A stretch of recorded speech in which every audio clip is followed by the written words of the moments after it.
guys, my name is Katie.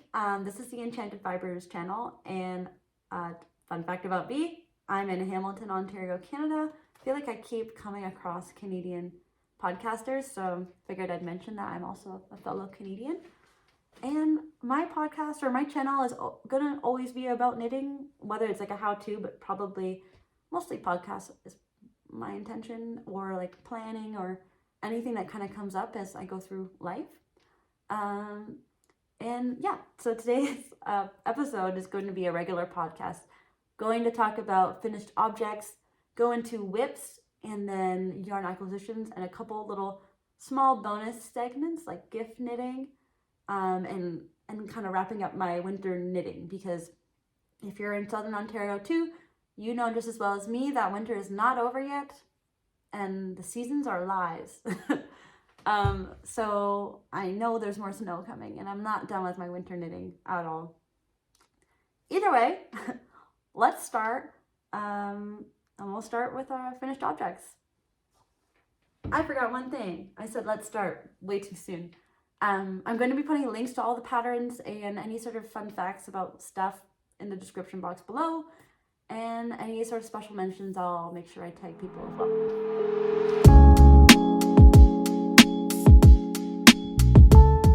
So the first finished object I want to talk about today is my Jacques Sweater. That's by Colibri by Joanna on Instagram, and I knit the size small. The yarn I used was Spindle Seafarer yarns in Shoreline. The colorway is Shoreline, and then Knit Picks Simply Alpaca in Wallace and Wanda. The pattern, the sizes are actually not as size inclusive as I think most people would hope for. It ranges from a size extra small to XXL, which is a 102 centimeter bust until a 126 centimeter bust. And then the yardage that it calls for is 980 yards to 1500 yards. The yarn weight it calls for is a worsted weight yarn. So with all that being said, this is my whip, or not my whip, oh my god, my finished object. So this is my Jacques Sweater. So it's a striped pattern. Technically, I talk about this in my last podcast, but I had to pivot. I already had adjusted my stripe height to be shorter than what the pattern called for in terms of like row count, because I am substituting yarns, and with substituting yarns you always run into issues like this.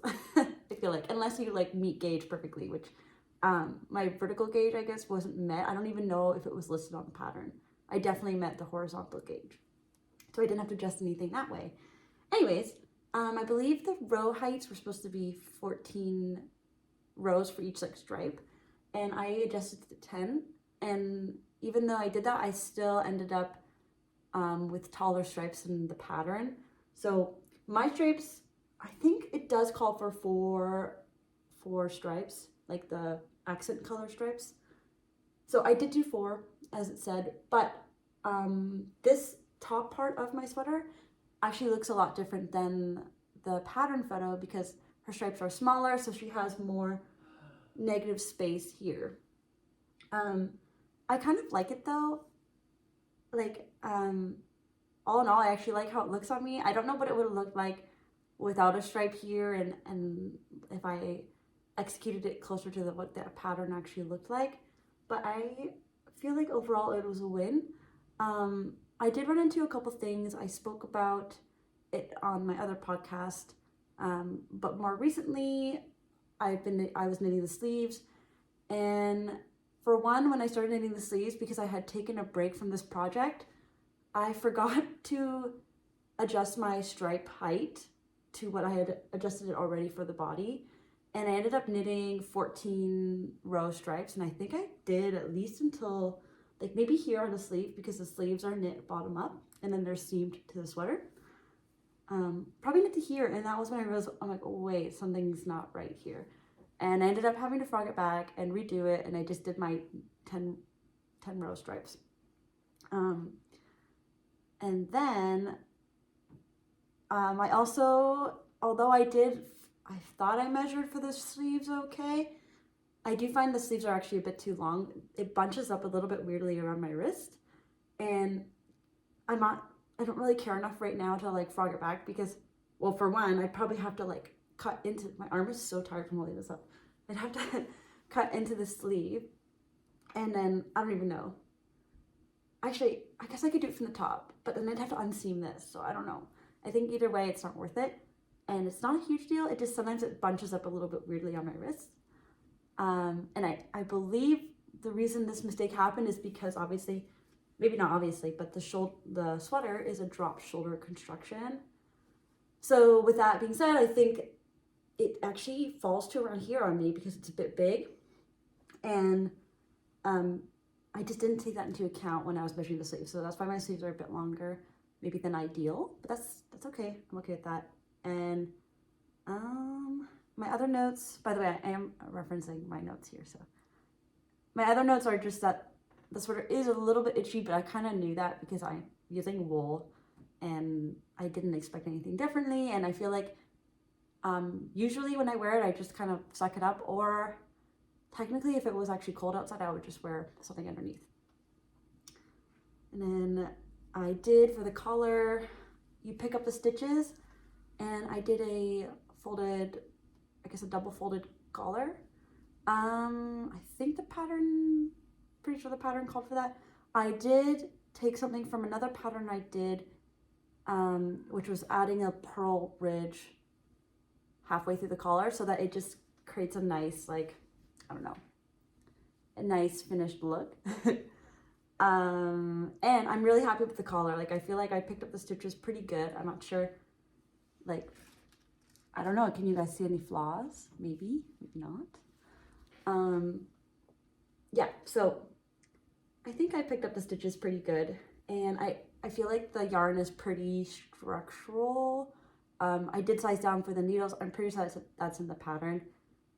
So I didn't put an elastic. Long story short, I didn't put an elastic. Taking my chances. I guess if I regret it, I'll add elastic later. But I think it's sturdy enough that it'll be okay. Yeah, it looks like that's everything in my notes for this one. So I guess one last time, I'll just hold it up a bit better. And then you can see the sleeves.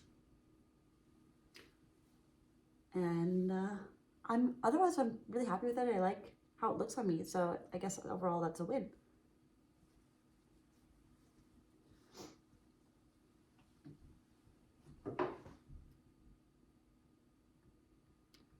Okay, my next finished object is actually what I'm wearing right now, which is, I'll stand up a little bit, which is, now I'm like kneeling a little bit, my Small World sweater by Wool and the Gang. It is a sweater kit on their site, and it uses Al Pacino merino. I mentioned this in one of my last videos, but it was a Christmas gift from my dad, and I figured just for him, to make it easy, I just suggested getting a sweater kit because that way he doesn't have to do all the math to figure out yardage and yarn weights and all of the other stuff that comes with doing it. And then, I don't know, I just thought it was an easy way to gift a vision, I guess, because he can, if there's a picture on the website that has the sweater knit with the same yarn, then in that case, it kind of gives him a visual of what he's giving me. I don't know. So that was my suggestion. This is what I got. I did knit it pretty quickly. It's a bulky weight, so that helps massively. And I did knit a size 1, and the size range is from 1 to 4, which actually, in hindsight, is really terrible. And the bust range is only 32 inches to 46 inches, so I'm actually quite surprised. That doesn't seem like they tried very hard to make multiple sizes. Something I did want to mention, actually, the yarn itself, because I did really like the yarn. I liked knitting with it. It's like bulky, but it's like really squishy and soft. And that is because it's a 60% merino and 40% baby alpaca blend. So I feel like knowing those two fibers, it just makes a lot of sense that it's as soft and squishy as this. But it's like, there's something, depending on the lighting, the yarn almost looks a little bit heathered, I guess. And I don't know if it's because it's still drying, because I did block it. I think it's dry, but it's possible it's still a little bit wet. And one last thing I wanted to say was, this is not the last thing. That's a lie. Not the last thing, but something else I wanted to say was the yardage it calls for is 880 to 990 yards. Not a big range because there's not a big size range. All in all though, I feel like it was a pretty simple sweater construction. It's knit bottom up. You use smaller needles for the ribbing. So I guess I'll just gesture to here and here. There is a little bit of shaping when you're coming from the bottom, but other than that, it's mostly a rectangle, and then there's some shaping obviously around the neckline for the back and the front. And then the sleeves are knit separately and flat. You start from the ribbing and you go up to the top. And this was a first for me, instead of it just being like, I can't think of what the other sleeves I've knit have been like, but I feel like usually the sleeves just end up as like one like flat ending, I guess. But this one had some shaping, kind of like this. I don't know how to describe it. So that was a first for me. I just followed the pattern there, and then that also caused me confusion with seaming the shoulder into the panels, the front and back panels, because I've never done that before and there wasn't really a lot of direction. It pretty much just says like seam the shoulder or the arm, is it called? Yeah, I don't know. Seam the arm panel to the front and back panel. And I didn't really know what that even meant or how they wanted me to do it. So I kind of ended up doing my own flair, and it kind of turned into a happy accident with the shoulder shaping. But I'm kind of okay with it. Like I could tell it was happening, and I'm like, this is cool. This actually makes the sweater feel a little bit more unique to me than just a basic, it's not really a drop shoulder, but yeah, like what would you call this sweater? Is this what it, I've heard people mention it before. I can't even think of a set-in sleeve. I don't know, is this considered a set-in sleeve? Because maybe this is what this is. I heard someone mention it, but I never looked into, by someone I mean it was Chaotic Knits. I heard her mention it, never looked into what it even is, because I haven't knit anything with it yet, or anything that's specified that it's a set-in sleeve. This actually might be a set-in sleeve. I'm not sure. But either way, I ended up, so what I did was I did an invisible seam here. A little closer.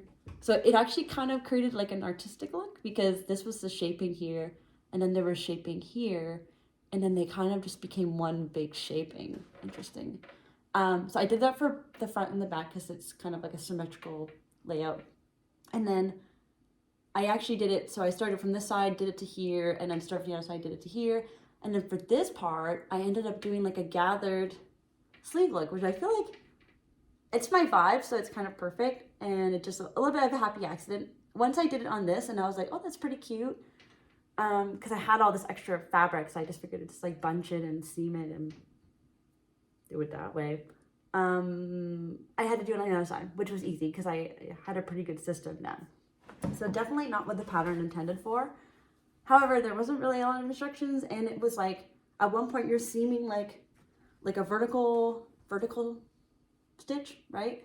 And at another point you're seaming perpendicular. So I don't know, they didn't give me any instructions with that. And another thing I wanted to mention, just I guess my experience with this, was I did do a gauge swatch for the stockinette, so the body of the sweater. I met gauge, which usually I meet gauge.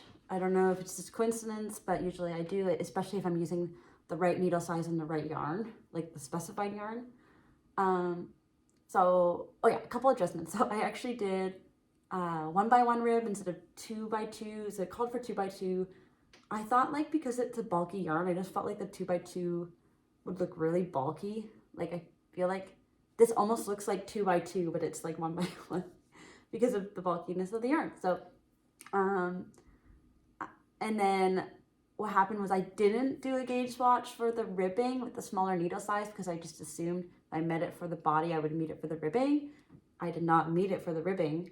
I cast on the specified stitches, which I'll say here because I feel like it doesn't give away the actual pattern. I cast on 114 stitches, as it said, in 2x2 ribbing on like 5mm needles. And when I did that, I was like, whoa, this is big. It ended up being like, I swear it was like this big. And I was like, wait, that's not right. That's not right at all. And I, obviously because I had already cast it on, and I think I knit like a row or two, even a ribbing. I just used that to get an idea of what my gauge was. And I was like, okay, I'm super off from what they posted. So I ended up adjusting my cast on for my ribbing to be 68 stitches, which required me doing some adjusting with the pattern in general, because they have you decrease down to whatever the amount was for the body.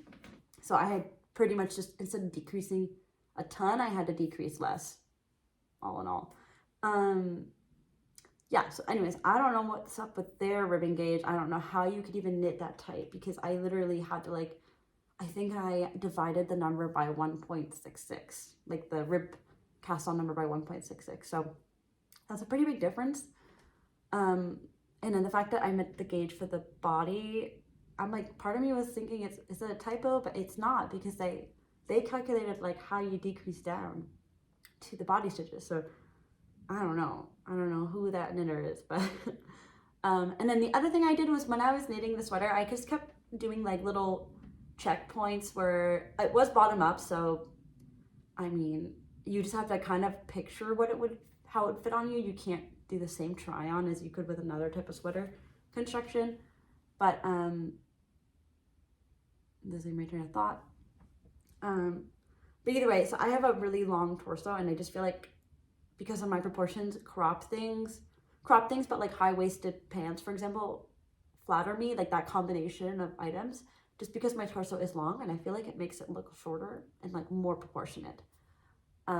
So either way, I would hold it up to me, and I decided to not actually cut it, but I stopped knitting, I think 1.5 to 2 inches shorter than what it was specified to be, because I just felt like that was a good length. And I think I made a good call. I honestly think if I had knit, like wearing it now, if I had knit it longer than what it is, I mean, like right now, I'm sitting, but right now it's, how far is that below?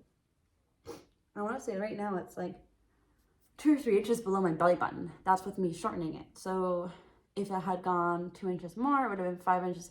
I don't know. I just feel like it would have been long. So I shortened this, and I also adjusted the sleeves. So I can't remember by how much, or maybe now I'm second guessing if I even adjusted the length of the sleeves, but I think I did. And I think it was just, once again, like just through measuring myself and trying to get an idea of where it would fall on me. And they ended up being like bracelet length. I think this is bracelet length. I mean, when I'm holding it with my arm bent, it looks shorter, but I think this is bracelet length. That's why I put on a bracelet for fun. But yeah, I think that's all of the adjustments I had to make to this. And otherwise, it was a very beginner friendly pattern. The only thing as a beginner I might have struggled with would be the seaming. They do, in the booklet, they give you like how to seam, but it just doesn't really tell you. It tells you like, okay, how to do all the different seaming methods in there. It doesn't tell you when to do them or where to do them. So to me, that was a little bit unclear, and I just kind of winged it and ended up with this cool gathered look that for the most part I think is the same on both sides, but one side might be more gathered than the other. Yeah, and that's it for this sweater. Okay, my last finished object is another basic knit bralette by Sara Knits Co. This is actually, I did this because my friend asked if we could do like a small business trade. Her small business is not really open right now, but she does like those, she takes like crew necks and tie-dyes them, but like, I don't know, some of them are pink and white, some of them are green and white, blue and white, brown and white, you know, that type of thing. And she also does the tie-dye socks. So she did say she stopped doing it because it just became like, I guess she was saying tie-dye is a little bit tricky and you can't always get it consistently perfect. So it's a high cost if you make a mistake. Whereas, you know, at least with knitting, you can unravel it and fix it. For the most part, you can. So she texted me saying, why don't we do a trade? Because she really liked the bralettes I had on my page. And she would trade me a sweater for a bralette. And I'm like, 100%. Because I remember when she was doing her small business more actively, I remember thinking I wanted it, but I just couldn't like justify the cost, and I don't like need it, but if I'm trading knitting for it, 100%. So I ended up asking for like a tan beigey tie-dye, which I feel like will be really cool. And also I just felt like it would match more of my items and I could just make it work more, especially in the summer. I feel like it's gonna be a really nice like evening comfy loungewear thing to wear in the summer. Anyways, I knit, so this is the bralette first and foremost. It does look darker in some spots, and that's because it's actually still drying from blocking it, which I did like 2 days ago, but it's still winter here. I mean, it's warm today, the sun's out today, but I'm in southern Ontario, and winter lingers for a long time, and I feel like it's really hard to dry stuff when you don't have windows open and there's not like any really air circulation and that type of thing. So it's still a bit wet, that's why it's blotchy. But either way, this is it. I knit it with Lion Brand True, which is 100% rayon from bamboo, like the fiber content, I mean. And it's notorious. Oh yeah, so I'll show details. So there's decreasing here and decreasing there. And I did do an I-cord strap because I've done the chain stitch strap before, and it looks cheap. I feel like it falls apart so easily, and it's just not like, it's not going to be nearly as durable as an I-cord. So I did an I-cord for her because I don't want her to be like, what is this? And then yeah, the back is just like this. So that's pretty much it. It's really nice and drapey and flowy. It's on, I think eventually I'll knit one again for myself with possibly the True or another type of yarn. To speak about the bralette, the size range is extra small to 4XL, or 30-inch is to a 60-inch bust. I believe that negative ease is intended, but I don't actually know the amount of negative ease. But it's essentially, it's a bralette, so if it's tight. It calls for, this is actually quite a range, but depending on your size, it calls for 120 to 520 yards. However, it calls for worsted weight yarn, and in this case, the True is considered a light yarn, like the American size 3. Size 3 is probably not the right word, but a light yarn. So I did a gauge swatch first and foremost, and I met the gauge. I didn't meet the gauge, sorry. I got a gauge of 20 stitches and 28 rows. And then using that number, I just adjusted, looking at the gauge for the pattern and using my gauge, I just adjusted the numbers in the pattern through some calculations to make sure my yarn substitution went well. And it did. I feel like the measurements came out perfectly when I measured it after it was done. So that was good. And then there was one other than the I-cord strap, which is actually a suggestion in the pattern. So she gives 2 options. Other than the I-cord strap, I just felt like it was a gut feeling, but because I'm using a lighter yarn, I thought instead of like, so initially in the pattern it's a knit one and then you decrease. But because it's lighter yarn, I just felt like two knits and a decrease would be better. And so that was one adjustment I did. I definitely think it honestly, I'm honestly very impressed with how this turned out. Like it looks so high quality, so I'm really excited for her to get it. And I'm glad I got to film this before I gave it to her because I didn't want to get that in here. Because I knit it, so it's a finished object. And yeah, I guess I was gonna say earlier, True I think is notorious for being really splitty, and I think that's kind of common for a lot of cotton yarns, but it's obviously it's a cheaper cotton yarn. Like I think it's $5 or $6 for the ball, and I knit that with a ball, and I still have leftovers. So I think the fact that it's splitty, it's fine. I was just careful. I was knitting pretty fast, but if I did find that I split the yarn, I would just like go back and fix it or try to hide it. I would do something so that it didn't affect the overall look. So for the most part, I think if you're careful and you're expecting it, it's not a big deal. I think I feel bad for the people who didn't know it was going to be splitty and then found it splitty. Then that's a whole other story. So that's everything for my finished object section.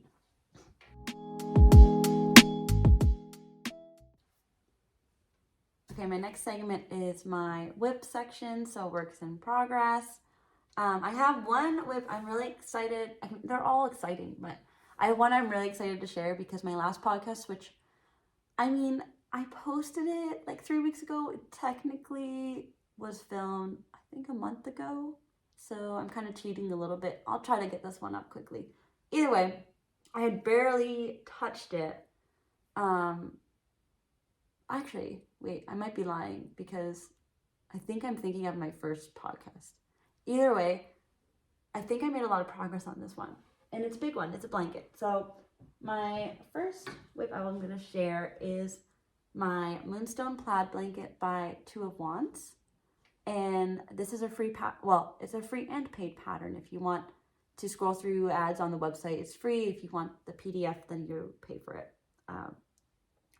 It is using Hue and Me yarn. I feel like most people have heard of this yarn. So that's an 80% acrylic, 20% wool. I definitely got, when it was released back in COVID, I think, I got swallowed into the hype a bit because I loved the colors. Like, the colors are super aesthetically pleasing. And then I had a bunch of it. I did try knitting a sweater with it, like a bulky sweater. And I found it just was uncomfortable. It was stiff and just wasn't my thing. I just didn't really like it. So I unraveled it, and then I needed to come up with a way to use it. I had all this yarn. I pretty much had enough for this. I did have to order 3 extra balls, which I ordered more of like a contrasting color, which I'll show here in the object. But I feel like, I mean, 3 balls is not the end of the world, and I get a blanket out of it. And I'm really excited for this one because what I show you now looks really underwhelming, but if you look it up, once you weave the vertical stripes and it becomes like a plaid effect, I really hope, and I just think it's going to be amazing. So for now, I just am doing horizontal stripes. I'm going to have to stand up for this one because it's quite big. So this is part of it. So you can see there's that, I want to call it like a slate gray almost colorway. And then there's a khaki green, which really blends in with the dark warm brown, but it's there, and I think you can kind of see it. And then I'm just gonna really hold this up.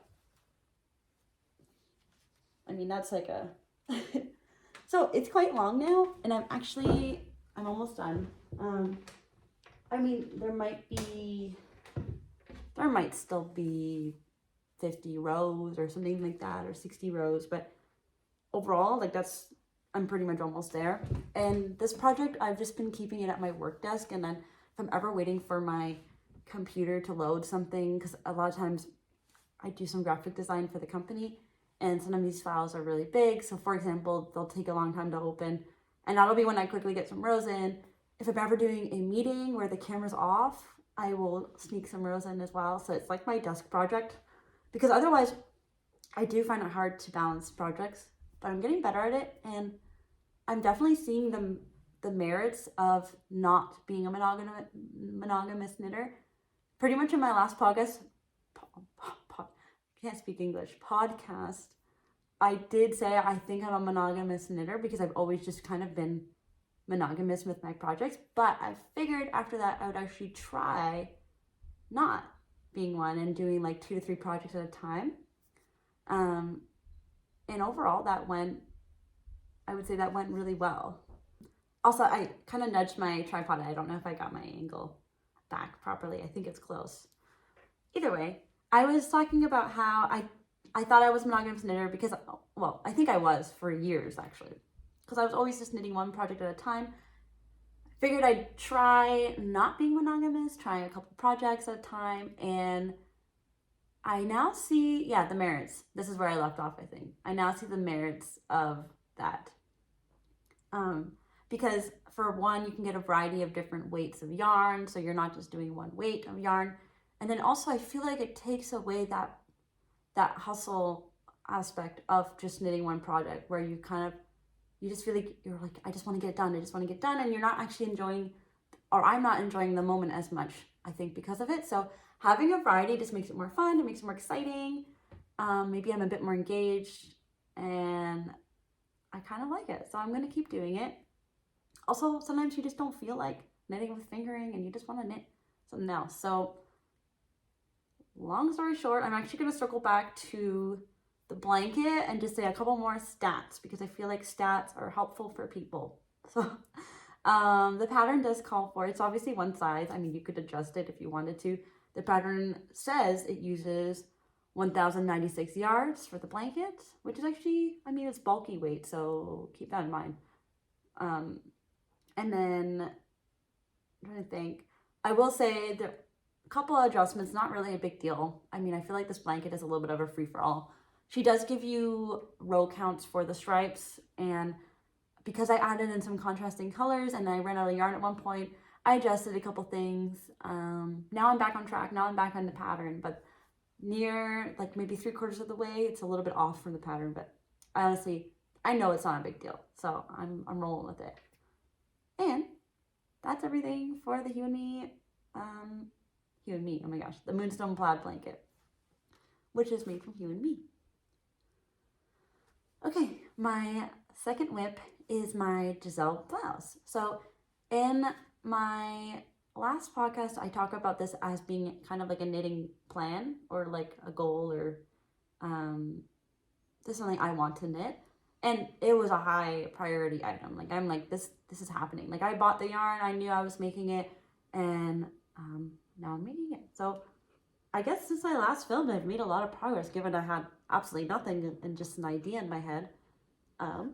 So this is my current Giselle blouse. So I'm gonna hide this because I'm gonna explain about that second strap after.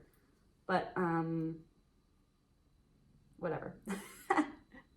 Okay, so this is like the front. You can kind of see. I've already knit the whole body. It's in a 2x2 rib, and I will talk about the yarn in a second, but I'll just show the pattern for now.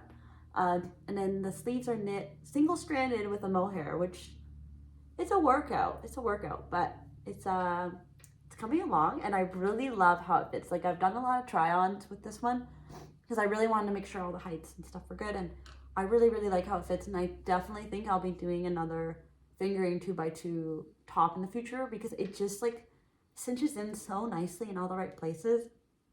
So I really like it. And I'm very excited for this to be done. This one's, especially now that I'm on the sleeves, this one's feeling really slow.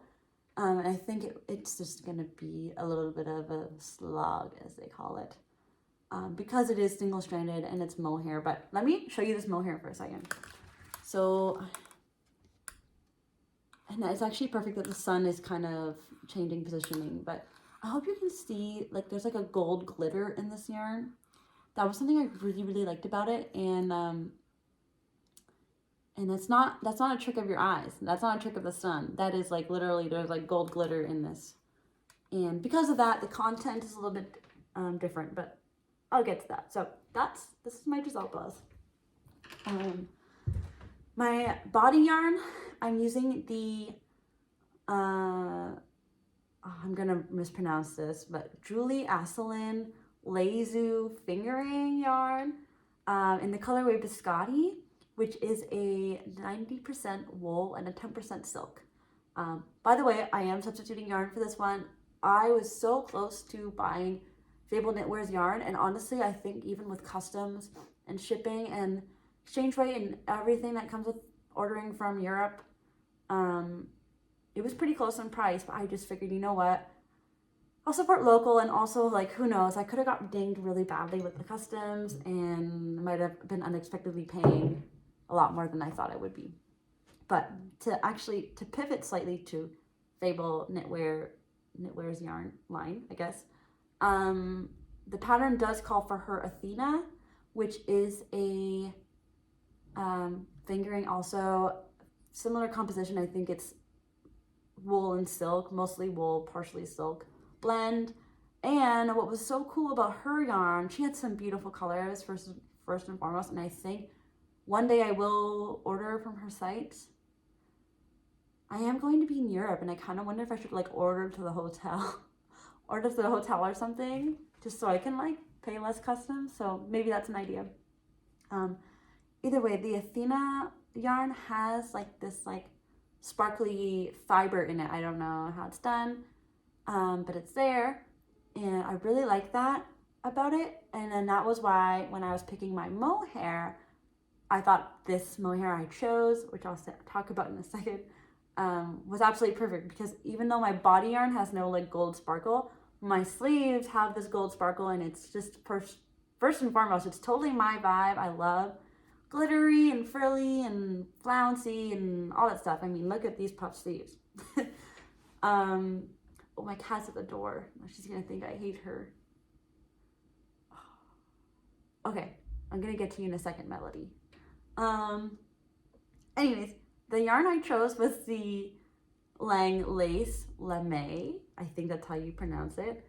It's 55% goat mohair, 30% silk, 8% polyester, and 7% nylon, which obviously the polyester and the nylon come from the glittery substance, I'm guessing.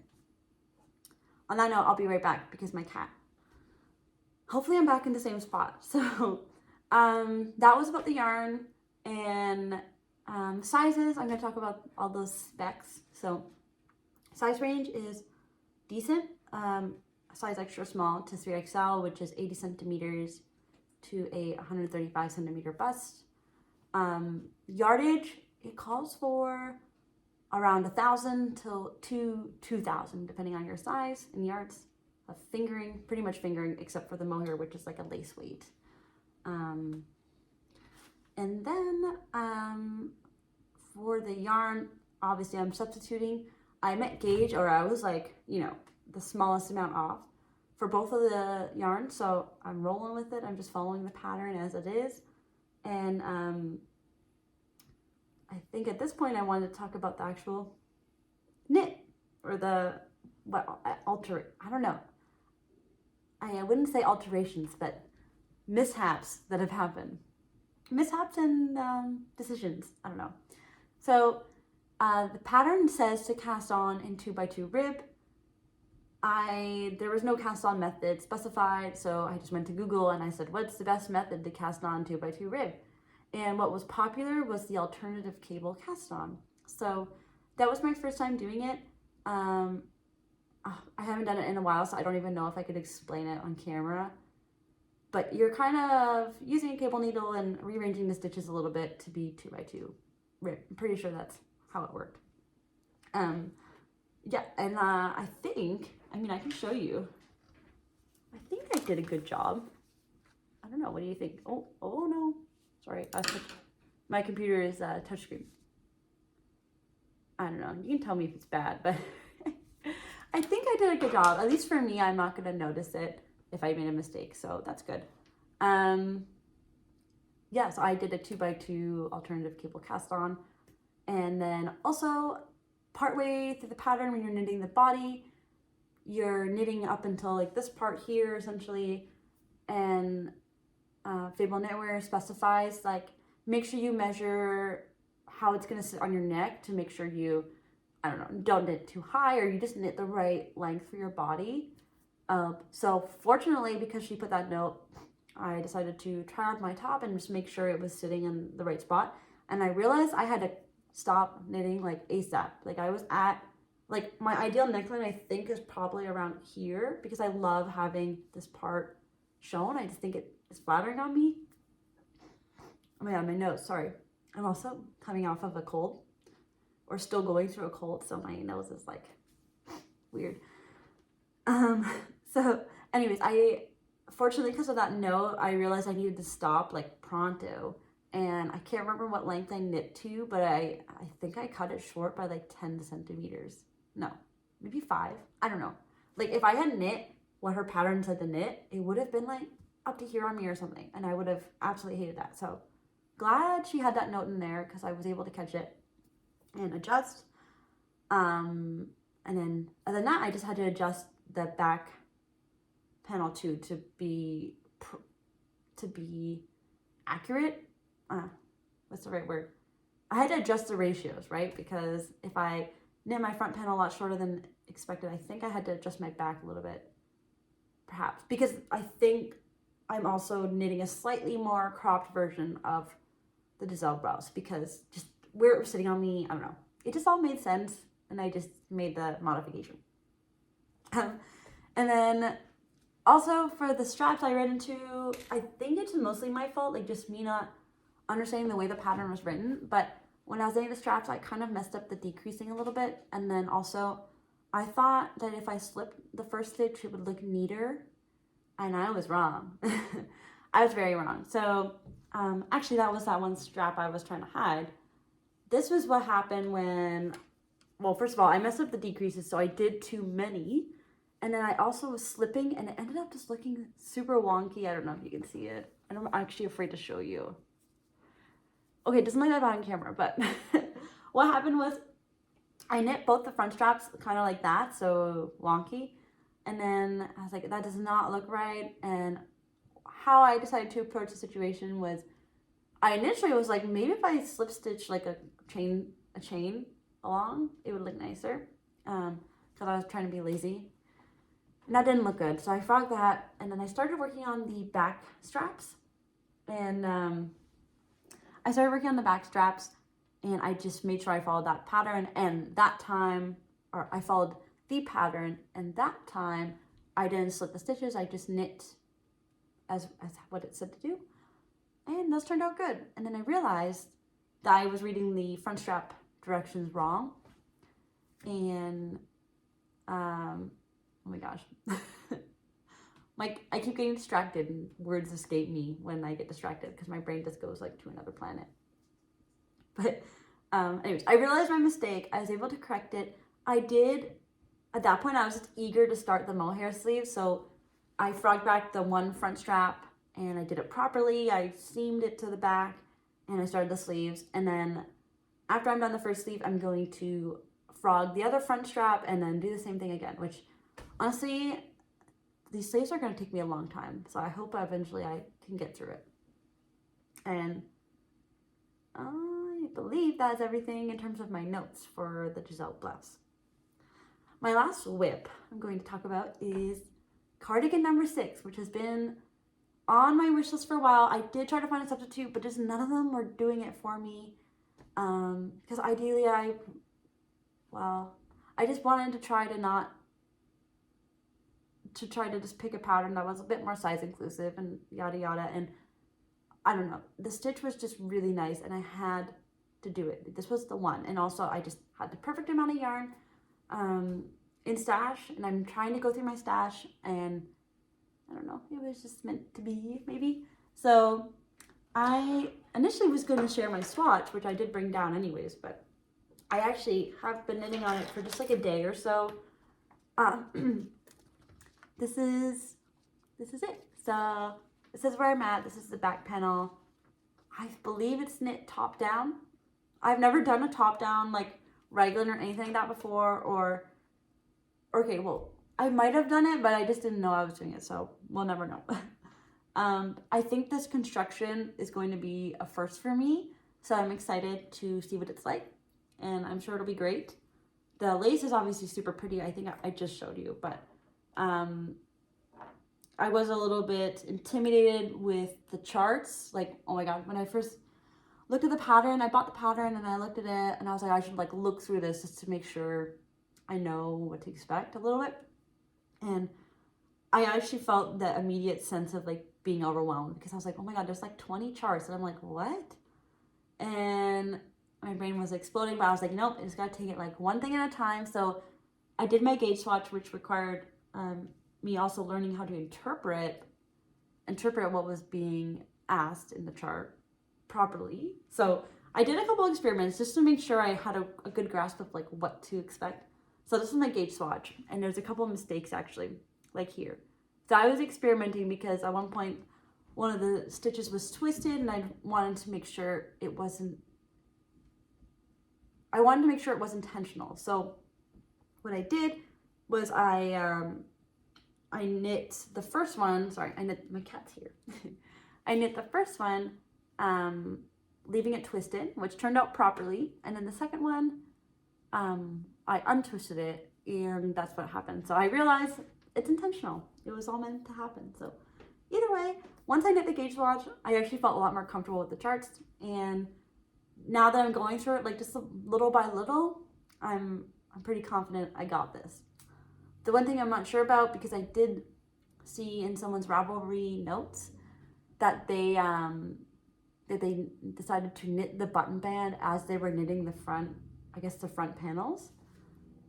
I'm kind of thinking I want to try that. The person just said it would look neater, and so maybe they were actually saying they regretted not doing that. So the pattern doesn't tell you to do that, but they regretted not doing that adjustment. And I kind of think I want to try to do that adjustment. The thing is, I've never done it before, so I'm gonna have to watch YouTube videos and figure out if it's even something I'm capable of doing for the first time without like proper pattern instruction. So we'll see. And yeah, other than that, I guess I have a lot of specs to tell you that I haven't told you yet. So the yarn I'm using, and just to show you again, is Patents North America Lace. I got it at a outlet store in Cambridge, Ontario. A bunch of it, actually. Like, I have, how many yards? I have 3,000 yards, which is insane. This pattern calls for around 1,200 to 1,700 yards of lace weight, but then you hold it triple, so it's like a bulky weight when it's all held together. And it calls for mohair, which I'm sure you could get away without mohair, but and so yeah, the Patents North America Lace is actually not a full-on mohair. It's like a partial mohair, I guess. It's 80% acrylic, 10% mohair, and 10% wool. And it's also a light fingering weight, so I'm not sure if that's the same as lace. I don't think it's the same. Somehow I still knit gauge, so I think I'm good. And then if anything changes, like because I'm knitting, or maybe because I'm more comfortable with the stitch and stuff, and maybe my gauge will loosen up because I'm just more comfortable. I think I'm okay if it's a little bit bigger than intended. That's okay with me. So I am knitting the size extra small, which I was surprised. I thought I'd be knitting the small, but the way the measurements worked out, I'm knitting an extra small. And the size range is pretty disappointing. It's an extra small to an extra large, or 103 centimeter to 127 centimeter bust. And the pattern does call for knitting for olive silk mohair, which I had this yarn in stash. It's not obviously as luxurious as like a knitting for olive yarn, but I think it's probably going to be a little scratchy, but it's a cardigan anyway, so it doesn't matter. It goes over stuff. And that's everything for my cardigan number 6 that I want to talk about. I'm going to help my cat one more time, and I'll go into my next surprise segment. No, not a surprise. Well, it is a surprise. Okay, my next little mini segment before I go into my yarn acquisition segment is a little mini gift knitting segment that I want to make sure I get in here. So I was watching Therapy by Crafts podcast the other day, and she was sharing her Vertices Unite shawl, which is by Stephen West. And I actually never had any cravings at all to ever in my life do a shawl. Partially because of the size, and especially if it's fingering weight, I mean, it's a lot of work. But when I saw her shawl, I actually really, really liked it. And then it gave me the idea that my mom loves wearing shawls and scarves. And I would love to knit my mom a shawl because she's always buying me yarn. She obviously is a really good mom. Obviously, you guys know.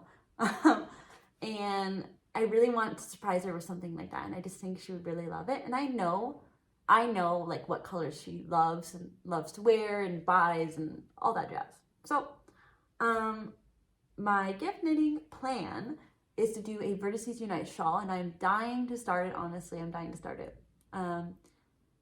My color scheme, I made a little Microsoft Paint plan of how I want to do the striping. So I'll put my little, it's not great. Don't get your hopes up, but put my plan on the screen so you can see what I'm talking about. But I'm going to be doing a combination of like a red. I'm thinking like a variegated red with some like a lot of variegation theoretically.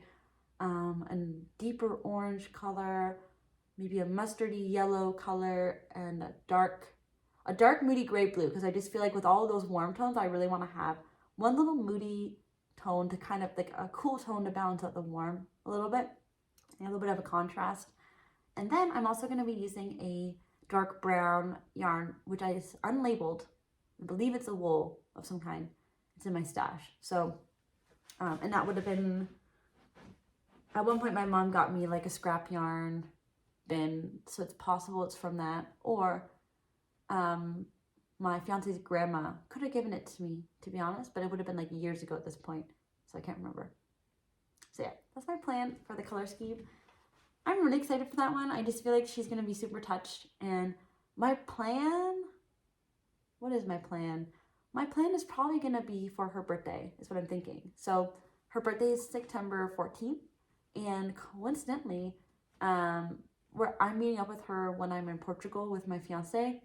And she's flying into Portugal and then flying to Italy from there.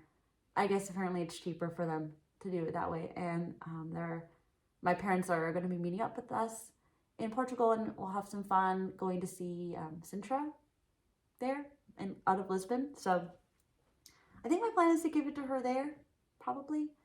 I think that'd be really nice, and it would be a good birthday present too. The timing is just perfect. And also, realistically, it might take me a while to make this. I don't know what to expect. What I really do like about it, though, the same thing that Therapy by Craft was saying, is that it's modular and it's made in panels. And I feel like because of that, it's just going to be a little bit more exciting, a little bit more engaging. And then each panel is different in its own way.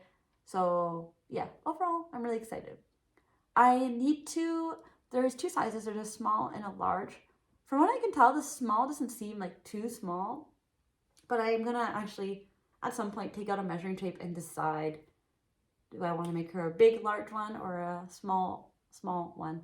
I kind of wish there was a medium one, but it's what it is. And I haven't bought any yarn for it yet. I kind of have rough ideas of which yarn I want to use, but I'm going to go to the store and put them next to each other and go from there. And then another thing is I'm actually going to, instead of buying all the yarn at once, I'm going to take it panel by panel just to split up the cost of the yarn a bit. So that's something I'm definitely excited to do. I was initially hoping to go to the store today. I don't think it's going to happen at this point. But that's okay. But I should get started on that. So the pattern, it's modular, like I said. It's a fingering weight shawl, and it calls for 625 to 1,300 yards, which I'm guessing is the 625-ish is the small, and the 1,300-ish is the large. So yeah, that'll be a big undertaking, which is another reason why I'm thinking the small might be a good option, but we'll see. That's one of my gift knitting plans. And then my other gift knitting plan is my sister is pregnant. And she lives in Italy. And the reason my parents are going to Italy after Portugal is to go see my sister who lives there. So I think the baby is due in August, which seems so soon, but that's gonna come fast. The baby's due in August. I won't be seeing her in September, but my plan is to gift her a little baby warming baby gift knit. So my plan is to knit Willums overalls by Petite Knit, and I'm thinking the 6-month size because my mom was suggesting, by the time that he can wear something like that, maybe it'll be winter. I mean, it's kind of sad knowing that he's going to grow out of it, but that's okay. So I have this Cascade 220 superwash yarn, which I feel like would be perfect. It is a black colorway. I got it at Value Village, so I didn't pay full price for it. The pattern calls for sport weight yarn. The Cascade yarn is a DK light worsted, so I feel like, I'm not sure what the gauge is going to look like for those two, but I think I'll just adjust the pattern if I'm off by a little bit. And one other thing I wanted to say was the pattern calls for 344 to 689 yards. So I'm very excited. My sister definitely has an aesthetic, which is why I feel like black overalls is like perfect just based on what I know about her. And also if I pick a color, it might not match her like aesthetic that she usually goes for. So black and a superwash also is, machine washable friendly. So what can go wrong? And it grows when you wash it. So as the baby grows, it'll grow with him. I don't know if that'll actually work out, but I'll definitely let her know that it's stretchy in that regard. And notorious for stretching out like that. So those are my 2 gift knitting plans. They both have the same deadline of September, so I think it'll be okay. I mean, it's March. No, it's April. It's April now, so I think it's enough time for both of those. I'll make it work. Okay, and then that's it for my gift knitting section. So my next section will be yarn acquisitions.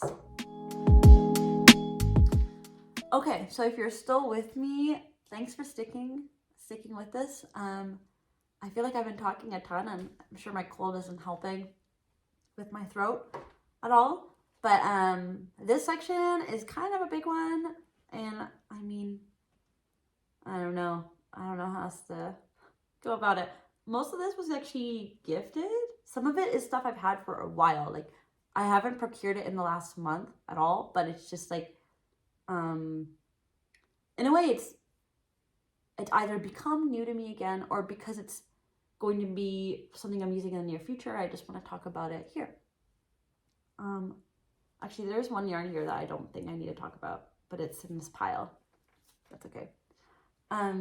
So the first thing I'll talk about is yarn I got from Bendigo Woollen Mills, which is out of Australia. I heard about them from Acorn Knits on YouTube. I was watching her podcast. She mentioned that the cost per yardage was really cheap and the quality was great, and I couldn't help but be curious and check it out. And then when I saw the pricing, I even put it in my notes here so I could tell you. But when I saw the pricing, I thought, okay, this is a good deal. And then when I actually looked, for the first time ever in my life, when I looked up the exchange rate for the Australian dollar to the Canadian dollar actually had an advantage, which never happens. It's close, but it was actually cheaper. This never happens. Like, it's always the opposite. And if you're Canadian, you'll understand. So the exchange rate was good. And then I calculated the cost, and I even calculated duties. Like, just in case I got dinged with duties, I still double checked and made sure it was still worth it for me to get it. And then it was still worth it, so I went for it. It was a great deal. I'll talk about the two types of yarn I got. The first thing I do want to say, though, is that to my surprise, there was no duties. And I swear it arrived in like a week from Australia. No duties. The shipping was like a flat fee of $20. I'm just overall like very surprised. And I will definitely, I mean, we'll see what my experience is like working with it, but it looks like it's going to be really nice. And I think I'll definitely order from them again because it was a good deal. It was a really good deal. I think next time I have a project of mine. I think for now, though, I mean, for now I am trying to work through my stash before I officially buy more. As much as possible. There's certain things that you just can't resist. You can't resist everything. Things are going to happen. I think it's part of life, but without further ado, I'll talk about the Cotton Crush. So this is on their website called Cotton Crush 4-ply. So it's a 100% cotton, as the name would imply. And the colorway I chose was 820 Sandcastle. The sun, I don't know how to prevent, the sun is obstructing the color a bit. It doesn't look accurate at all, just the way the sun is like yellowing the color, but I would say it is a rosy sandy color, if that makes sense. And it's very light. I bought this with the intention to make a summer top of some kind. I have a bunch on my to-do list, so that's why I went with this weight here. Sorry, just reading it. I wanted to see if there was like a weight, but there isn't. I'll have to do a gauge swatch to really know what this weight is, but I think it's a fingering. I should know. I know I should know. It's been a while since I thought about it, so don't get mad at me. So I wanted to do a summer top with this. I have a bunch on my list. I will decide closer to the summer because right now it's still cold. And right now I'm still kind of making sweaters and winter stuff. But for 200 grams, let me tell you, for 200 gram, oh, sorry, which that must be unheard of. So the balls are in 200 grams and each ball has 670 meters. And this ball was $14 Australian dollars, which was less than Canadian. So, I mean, if you think about it, this is like one shirt and it was 14 Australian dollars. So what I did was I actually got 3 of these because I wanted to, just in case I'm doing a more in-depth cotton shirt, I wanted to make sure I had enough. And if anything, I'll just make 2 tops. So that was my first find. Thank you, Acorn Knits. And then my next purchase was this rustic 8-ply wool. So it's 100% wool. The colorway I chose is 901 Pebble, and I got 4, no, oh, I lied. Okay, I got 4 of the cotton. I got 3 of these. My intention with buying this was for sure, I can't help it, with everybody showing me all their cable sweaters on every podcast I watch, I either really need to make the Moby sweater, or I have compiled a bunch of cable sweaters, I don't know, 10 or 8 cable sweaters in Ravelry that are all contenders to be my cable knit sweater of choice. I don't know which one I'm gonna go with yet. It's really hard to decide, but it's gonna become one of those because I saw, who was it? There was somebody I was watching and they did their Moby sweater in not this colorway. It was a lighter version of this, I think, but it was like a similar vibe and I really liked how it looked. So I don't know. Also, I can't remember if the fact that this is a rustic yarn, if that's going to be an issue for the cables. Is that going to hide the cables? I'll do a gauge swatch and just, double check. I'm pretty sure this is going to be a cable sweater, but if for any reason I do a cable swatch or a gauge swatch, and discover the cables aren't really showing up very well, I might do, there's a bunch of other like stockinette sweaters on my list that I really want to do. They're just like classic fit that you just want to have in your wardrobe, like staple pieces for the rest of your life.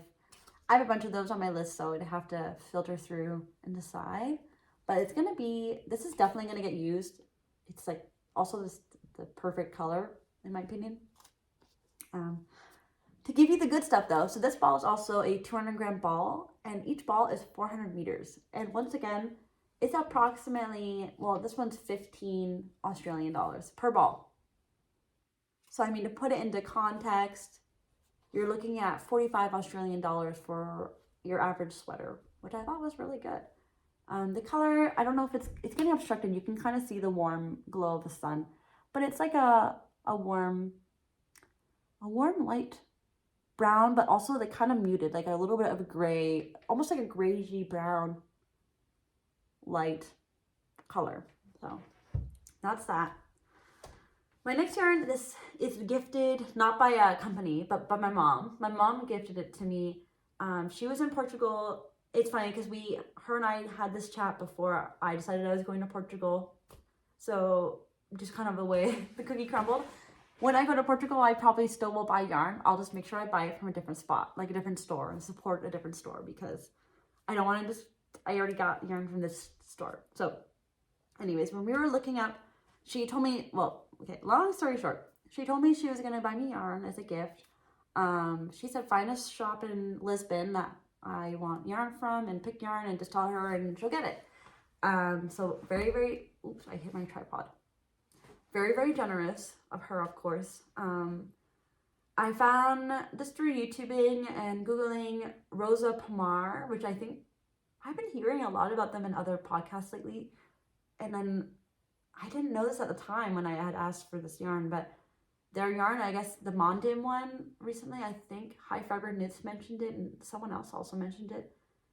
The Mondim one is actually like in stores, like literally in town where I live. So I don't think the yarn I actually picked is in town. I'm kind of afraid to look it up, but I don't think it is. We'll find out. I'm going to go to the yarn shop soon, but I don't think it is. So fortunately, I didn't actually buy something that I can buy in town to my knowledge. The goal was me supporting a shop in Portugal that makes their yarn, and or supporting brands in Portugal that make yarn in Portugal, right? So, because actually the first one, although the shop was Rosa Pomar, which they do have their own yarn, the yarn I'm going to talk about first is a different brand that's sold in the same shop. But it is made in, is it made in Lisbon? I don't know if it says. It's definitely made in Portugal. It was actually very tricky to find a yarn that was made in Portugal that couldn't like get here. I guess that's good. I'm glad that there's like good, I don't know, import and export situations everywhere. But anyways, okay. So the first little bit I'll talk about is this. Oops. I'm gonna say this wrong, but it's Rosarios for, and that's the brand, and then the type of yarn is Douro. So, oh god, the sun is completely sabotaging. Actually, it's not the worst, but it's kind of sabotaging the yarn a little bit. So there you go. There's a label. It's a fingering weight yarn. This color here is color 21. Yeah, it's not, the color is not properly accurate, I don't think, but 21, and then this one is 01. And my plan with these two is to knit the porcelain sweater. I obviously have more balls, but they're not here. And that's on my, you know, to-do list before the summer, maybe. We'll see. It might have to be next winter, or, you know, I can switch it up. I can do, there's lots of ways I could take the same amount of yarn and put it towards another project, but as of right now, porcelain sweater. This would be the accent, of course, and this would be the body. And then per skein, it's 280 meters for 50 grams. So this was my first gift. And then my second gift, which she pretty much insisted, I just wanted like enough for one sweater as my gift. I was like, that's plenty. And I even offered to pay at one point. I'm like, even offered to pay. I tried, okay? I tried. But she really wanted to buy me more, and she insisted that she bought an expensive stroller for my sister. So, you know, it all balances out, I guess is what she was trying to say. So the other colorway I got, I actually ended up picking the same yarn because all the other yarns were like just ones I could get here. Same yarn, fingering weight of course, but this colorway is 17, so it's a little bit more brown and a little bit more heathered than, yeah, good comparison, right? Than the other one. And I'm knitting this held with this, which is by the same brand, Rosarios, but this mohair is Aurora, is what it's called. So I'm gonna knit these two together, and I have the Knit This book by Kutovakika.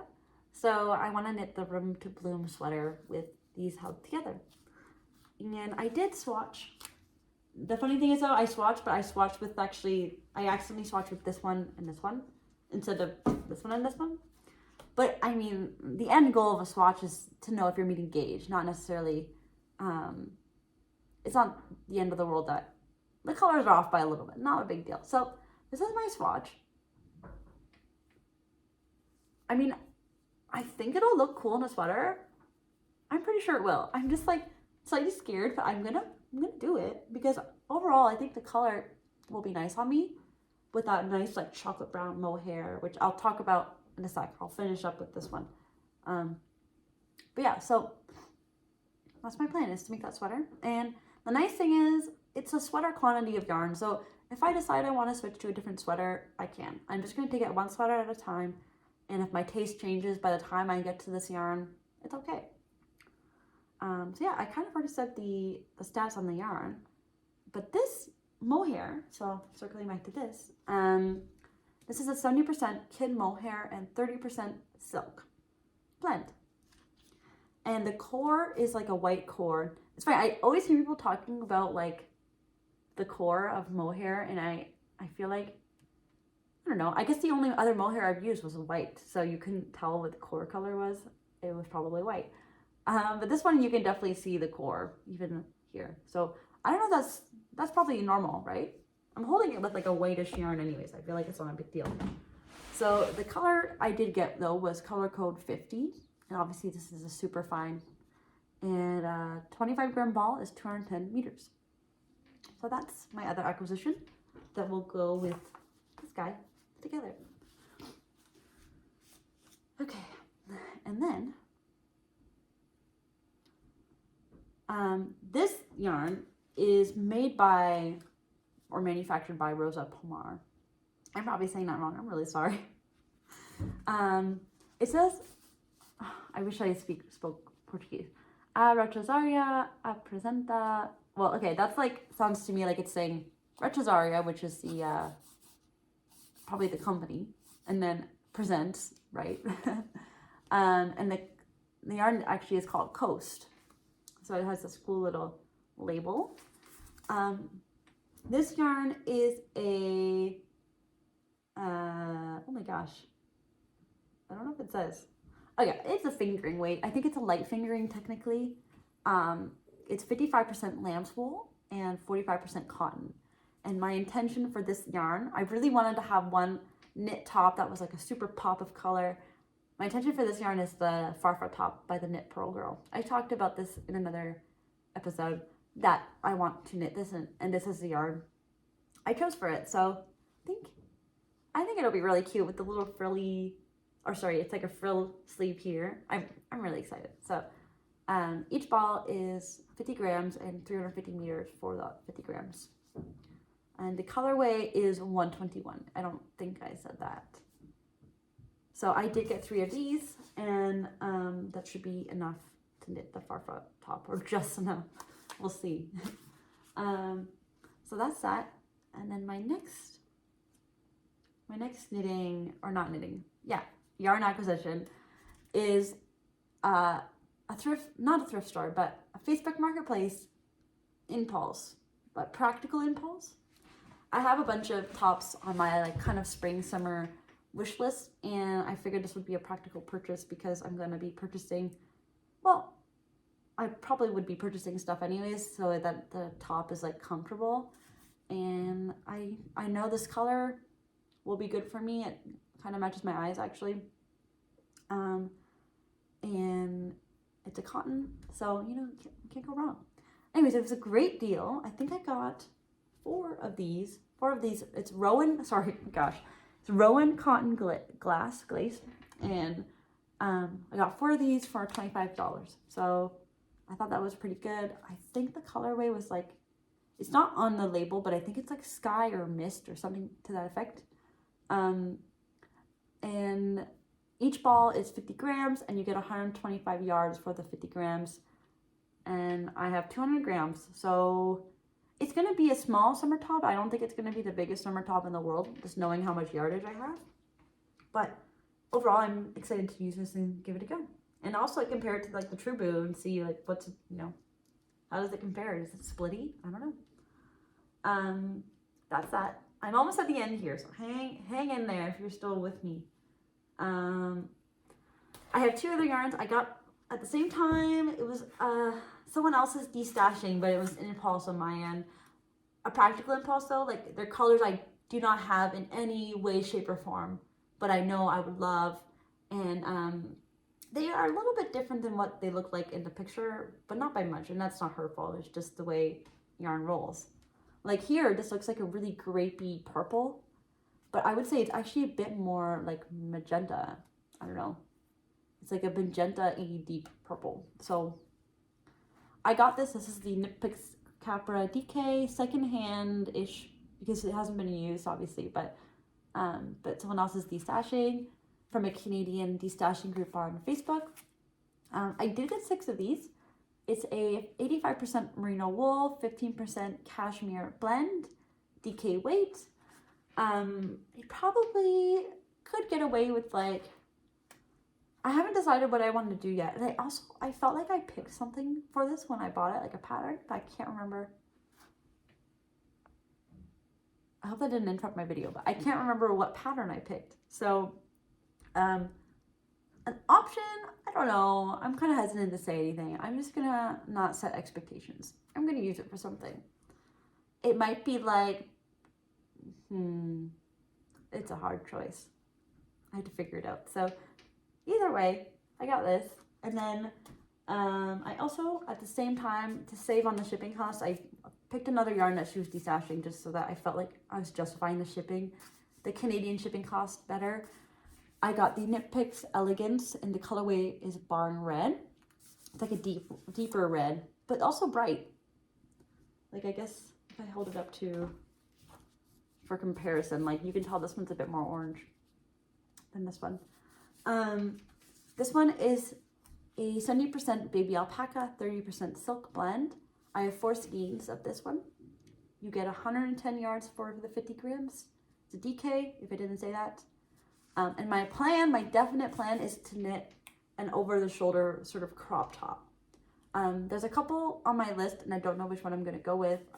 One that comes to mind is the Nimbus top by Weight Owl Crochet Co. She's my friend, so I'm like, I kind of should support her, and I probably will. I'm probably going to go with that one. There's a couple other ones that were cute too, but that's my definite plan. And I actually think my plan for this at the time was, I can't think of her name right now, but there was another crop top that had like a halter neck, and I think, to be honest, I think that was my plan for this one, but I'm going to think a little bit harder about like the material. I hope it would be comfortable, but who knows? At least it's merino, right? It's merino and cashmere. But yeah. So I think that's everything for those two. So those are my yarn acquisitions. And then my last little bonus segment, if you're even still watching, is kind of me squeezing out. These are my plans for the last little bit of winter we have left here in southern Ontario. Because realistically, I know it's going to be snowing until the end of April. That's a given. It was snowing like last week. It's April 2nd now. And I just know winter's not over. So although I'm watching other podcasters who live in Texas or Washington or all those other spots that are a lot warmer, I know I'm in store for a lot more winter. So I'm not going to worry about knitting for summer quite yet. I'm going to squeeze out this winter / really, really cold, snowy spring weather. I'm not sure if I'm going to get around to all these, but you never know. So I think I mentioned this yarn in my last podcast, so it's not really an acquisition, but I have this Wool of the Andes worsted weight that I got on like a super duper clearance sale from Knit Picks in the color Evergreen, and I really want to knit a sweater with it. I have a sweater's quantity. I was actually thinking the zipper sweater at one point, and then I was looking into like a collared sweater. I swatched for the zipper sweater, I believe that's what I swatched for, and I didn't meet gauge, so this is worsted, and I believe the zipper sweater is an Aran, that's what it is, Aran weight yarn. So I was a little bit, realistically, I'd have to add a mohair or something to this to meet gauge, probably, so I couldn't meet gauge, and I'm not sure what I'm going to do now, because I did do this swatch. This is my swatch. Just, it's rolling up, because I just did stockinette, but, so, I don't know. I'm not sure what I'm going to do about it yet, or, what's going to happen, but I do want to make a sweater with it. I'm hoping it's this winter, but we'll see. Another thing that's been on my mind, I just hit my tripod again.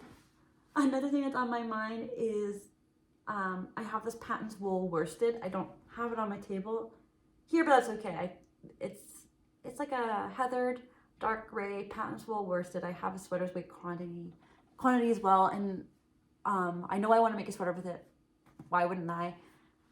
I don't know if it's going to be this winter or if it's going to be next winter. The nice thing is it's not like it's a color that's like trendy. I mean, dark gray, it's never going to go out of style, so we'll see. But that's kind of on my possible to-do list. I have this yarn that my mom got me from Peru. Is it? I think this is it.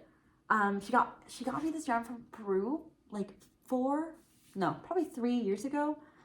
And it was in tangled, like, I don't know, skein. Yeah, so it actually wasn't as tangled as I thought it was, but I had to roll it up into balls, and I came up with a plan for it that I feel like will be really great, and that is the Maves jacket. I don't have the designer here, but I mentioned it in my last podcast. I'll put it on the screen or something. This was recommended to me, I was watching Tangerine Knits podcast and she spoke about it, and that was when I was like, I need to make that. So this yarn here, let me show you closer. It's like heathered. It's almost variegated in a way, but not really. I'm gonna have to alternate skeins for sure because it's very handmade in terms of like the yarn is like really thick and thin, like super thick and thin. I don't know if I have a good example, but I feel like it's gonna make the coolest jacket. And I also feel like the jacket kind of falls into like spring or even like cold summer day knitting because I'm gonna like, I could wear it like in the evening when it gets a little bit bitey out there. But that's my plan for this one. I have enough yardage. I had to figure it out. I had to like measure and weigh and figure all of that out because it did not come with labels or anything. But yeah, I have enough and I'm really excited to use it. And this is like a definite, like I have to knit this year. It's a definite plan. So that's that. And then another pattern that's on my radar, but honestly, I think it might be a little bit of a lower priority because I just feel like I have other things I'm more excited about. But I have, what is it called? I have the book. It's called Worsted. And I should have brought it down with me because I can't think of the author right now. But it's a combination of patterns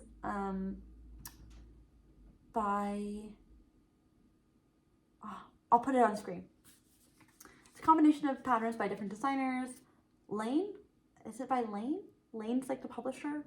And then that's all I got from memory for you. But there's a sweater in there. It's called Perennial. It's by the designer Nora Gahan or Gagan. Oops. I have this Knitting for Olive Heavy Merino in rose clay, which I believe would meet gauge and would look really nice and like with the sweater because it's like it's mostly stockinette, but then there's like cable, like I guess it's called a motif, cable motif here, and I just feel like this yarn would look really great in that sweater. So that's my tentative plan for this yarn, and we'll see how many actual sweaters I get around to knitting to because by my count, the Maves jacket, I'll count it as a spring knit because it could be spring, it could be summer, it could be fall. I feel like it'll work for all seasons, but I have my porcelain sweater, my Room to Bloom, this Perennial, and theoretically if I knit something with this, I mean, that's 4 sweaters. Oh my god, and then I have this one, which, how am I going to decide? There's absolutely no way I'm going to be able to, I mean, there's just no way I'm going to accomplish everything I want to accomplish, but I think that's okay. I won't be like sad about it. I'll have to conquer it next year instead. So yeah, I believe that is everything I wanted to actually talk about for this video. I do want to do a spring summer knitting plans video, which may or may not come. I don't know. I'm not going to film it today at this point. My voice needs to rest, but it's going to come soon. If it's not already up on my channel when this one's up, it's going to come soon. So yeah, stay posted for that. So thanks for watching my 3rd knitting podcast. I hope you liked it.